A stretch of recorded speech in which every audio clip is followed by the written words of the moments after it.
আগুন দিয়ে পুড়িয়ে দেওয়া হচ্ছে শয়ে শয়ে গাছ। সরকারি জায়গায় বনভূমি ধ্বংস। এই ঘটনায় ক্ষুব্ধ পরিবেশ প্রেমীরা।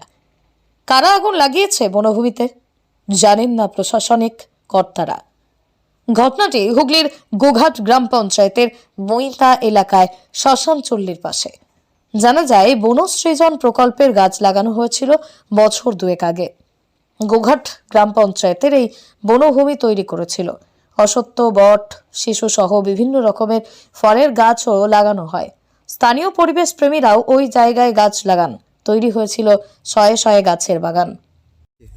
এখানে কি হয়েছে জিনিসটা, এখানে কি হয়েছে গাছপালা আমরা একটা ধিৎকার জানাই। কি হয়েছে? গাছপালা ধরিয়ে দিয়েছে। গাছপালা ধরিয়ে দিয়েছে, সব গাছপালা পুড়িয়ে দিয়ে ছাই করে দিয়েছে। গাছ বাঁচলে তবে তো মানুষ তবে বাঁচবে। গাছ বাঁচলে মানুষ বাঁচবে। গাছ একটা প্রাণ, গাছ একটা প্রাণ। এটা কোন জায়গায়? এটা হচ্ছে বুইতা। কারা ধরিয়েছে? কারা ধরিয়েছে সেটা তো বলতে পারবো নি, আমরা দেখিনি।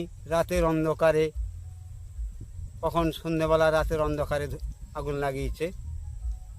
স্থানীয়রাই দেখেন বনভূমিতে দাউ দাউ করে আগুন জ্বলছে। নষ্ট হয়ে গিয়েছে বনভূমির গাছপালা, সবুজ ধ্বংস হয়ে গিয়েছে। গাছের গোড়ায় আগুন জ্বালায় শুকিয়ে গিয়েছে গাছের ডালপালা। আর এই নিয়ে শোরগোল পড়েছে এলাকায়। কি আনন্দ পেয়েছে আমি জানি না, তবে আমি ঈশ্বর বিশ্বাসী। আইন দিয়ে সব জিনিসকে সমাধান করা যায় না। মানুষের গণ সচেতনতা না এলে এর সমাধান নেই। ওখানের মানুষ ছিল শান্তির জন্য তার মৃতদেহ দাহ করা হয়। আবার অনেক লোক রোদেতে কষ্ট পেয়ে ওই গাছগুলো তলাতে হয়তো বসত, বিশ্রাম নিত, পাখিরা ফল খেত, পাখিরা বাসা বাঁধত।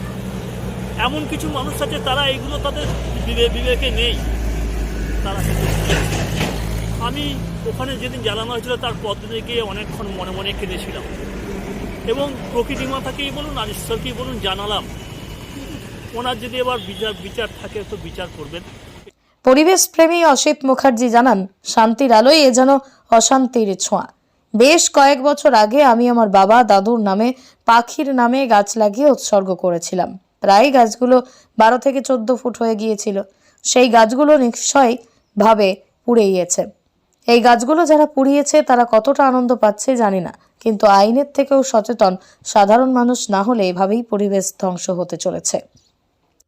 খবর পেয়ে ছুটে গেছি, বহু চেষ্টা করছি কে গাছ মানে গাছেতে গায়ে যেগুলো অন্য আগাছা আছে শুকনো, সেই আগাছাতে আগুন লাগিয়ে প্রায় না হলেও 50 থেকে 60টা গাছকে নষ্ট করে দিল।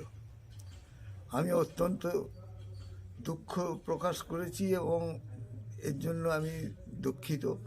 প্রাক্তন পঞ্চায়েত সমিতির সভাপতি মনোরঞ্জন পাল জানিয়েছেন, তৎকালীন সময়ে পঞ্চায়েত থেকে মূল্যবান জায়গাটি গাছ থেকে ফলের গাছ লাগানো হয়েছিল, কারণ সেখানেই ছিল শ্মশানে চল্লি বহু মানুষ। এখানেই দাহ করার জন্য গ্রামের লোকজন আসেন, তাদের কথা মাথায় রেখেই করা হয়েছিল। কিন্তু বহুবার চেষ্টা করা হলো কারা আগুন লাগাচ্ছে বা কেনই করছে এই কাজ তা বুঝে উঠতে পারছি না। এই ঘটনার উপযুক্ত শাস্তির দাবি তুলেছেন প্রশাসনের কাছে।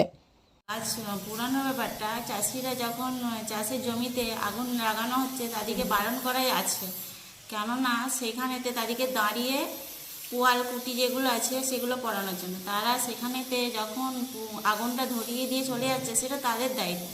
আর আমাদের গাছ যেগুলো লাগানো হচ্ছে সেগুলো আমরা যখন নষ্ট হয়ে গেছে তার ব্যবস্থা নেওয়ার জন্য প্রশাসনকে আরও কঠোর হতে হবে। অন্যদিকে পঞ্চায়েত প্রধান শান্তনা মান্নার বক্তব্য, পুরো ঘটনার দায় এড়িয়ে গেছেন। তারা বিষয়টি নজর দেবে এবং উপযুক্ত প্রশাসনের কাছে ব্যবস্থা গ্রহণ করবে বলেই আশ্বাস দিয়েছেন। তাহলে প্রশ্ন উঠেছে, সরকারি জায়গায় গাছগুলো কেন আগুন দিয়ে দিচ্ছে আর কেনই বা প্রশাসন নজর রাখছে না সেদিকে? সেই প্রশ্নই তুলেছেন বুদ্ধিজীবী মহল। হুগলির গোঘাট থেকে শুভজিৎ ঘোষের রিপোর্ট, লোকাল 18 বাংলা।